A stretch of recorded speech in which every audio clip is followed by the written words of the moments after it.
Je suis Marie et j'ai 21 ans. Je suis née dans une famille de 4 enfants dont je suis la seule fille. Étant fille unique, j'ai toujours été aimée de ma famille, de mes parents et surtout de mes frères, qui ont été pour moi des super-héros. En grandissant, j'ai été un enfant gâté. Tout ce que je demandais, je l'obtenais de mes parents, et des fois même quand je ne demandais rien. J'avais des cadeaux de toutes sortes, téléphone dernier prix, ordinateur, tablette, et ma garde-robe était juste waouh, des vêtements de marque, et j'ai toujours été à la mode. À l'école, j'ai été une fille brillante. Je peux dire parmi toutes les filles de mon école, de mon arrondissement ou de ma ville, j'ai été la plus belle, la plus stylée et la plus intelligente. Du coup, cela a créé la jalousie car tous les garçons ne voulaient que de moi. Tout le monde voulait être avec moi, être mon ami, faire partie de mon entourage ou sortir avec moi, jusqu'au jour où j'ai rencontré Nathan. À l'entrée du lycée, je suis devenue amie avec Marianne. Marianne était dans la même classe que moi. Nous avons fait le parcours scolaire au lycée, elle était vraiment ma meilleure amie. Ses parents me connaissaient et les miens la connaissaient. Pendant 5 ans, ma seule et unique amie était Mariam. On se racontait nos petits secrets, nos histoires de famille, nos histoires de cœur. On était vraiment inséparables. Mais ce que je ne savais pas, c'est que Marianne ne m'aimait pas autant que moi je l'aimais. Elle était jalouse de qui j'étais et tout ce que j'avais. Parfois, elle ne voulait même pas que je sorte avec les garçons, car pour elle, les garçons étaient soit des menteurs, soit ils ne me méritaient pas. Un jour, elle m'a parlé de son cousin Nathan. Nathan venait de perdre ses parents et était fils unique. Après la mort de ses parents, il devait donc déménager chez son oncle, qui n'est autre que le père de Marianne. Nathan emménage donc chez Marianne au début de l'année dernière au lycée. Quelques jours après son arrivée, Mariam m'invite chez elle pour me présenter à son cousin. Je connaissais Nathan et nous avons échangé quelques SMS avant son arrivée, mais il ne m'intéressait pas vraiment.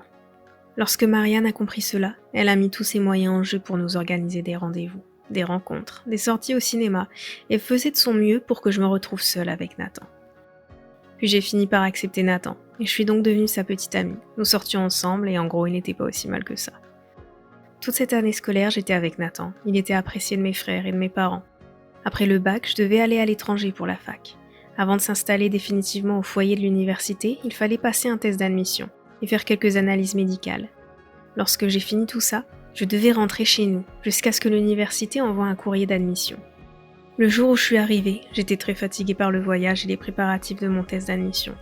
Le jour suivant, j'ai essayé de joindre Nathan, mais son portable était éteint. Je me suis donc décidée d'aller chez lui. En rentrant, la mère de Marianne était juste devant l'entrée de la maison, et quand elle m'a vue, elle avait juste l'air triste. Elle m'a dit que Marianne était dans sa chambre. J'ai voulu dire que je suis venue pour Nathan, mais je me suis conduite dans la chambre de Marianne. Je suis rentrée discrètement pour effrayer Marianne, mais lorsqu'elle m'a vue, elle s'est mise à se fâcher. Bon, j'ai cru que c'était nos petits jeux, puis on a commencé à parler de mon séjour à l'étranger et le reste. Peu après, j'ai demandé si Nathan était là. Elle m'a regardée et dit « Donc tu ne sais pas où est ton petit ami ?» Je lui ai dit que son portable était éteint depuis 2 jours. Puis elle m'a dit que Nathan était parti en voyage. « En voyage ?» me suis-je étonnée. « Comment ça en voyage et pourquoi il n'a rien dit ?» J'étais tellement en colère, je me suis levée et partie chez nous. Quelques jours sont passés et le courrier de l'université était enfin là. J'étais tellement contente. Et j'ai demandé à mon père de l'ouvrir pour voir à quel point sa fille était intelligente. Le premier document juste en haut était le résultat de l'hôpital, ensuite la lettre de l'université. Mon père a d'abord commencé par la lettre de l'université, et là, il a juste crié le nom de ma mère. J'ai cru que c'était une bonne nouvelle, mais lorsque ma mère a lu la lettre, elle s'est effondrée en larmes. C'est là que j'ai compris qu'il y avait un truc qui tournait pas rond.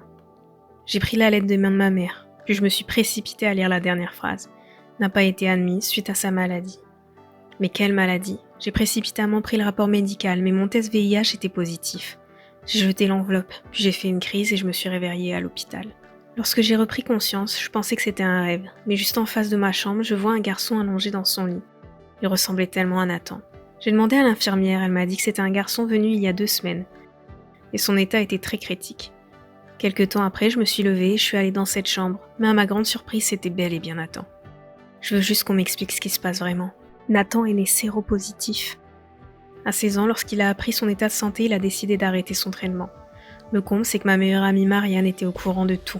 Mais elle m'a laissé entre les mains de son frère, juste pour me prendre ma vie, comme elle l'avait bien inscrit dans son journal intime. Elle était jalouse, voulait juste me punir, mais d'une façon pire et diabolique. Je suis à présent porteuse du VIH et depuis 3 ans, j'ai perdu la force de faire quoi que ce soit. Mais maintenant, je veux bien reprendre ma vie et j'ai juste besoin de tes encouragements et tes conseils. Merci de partager mon histoire.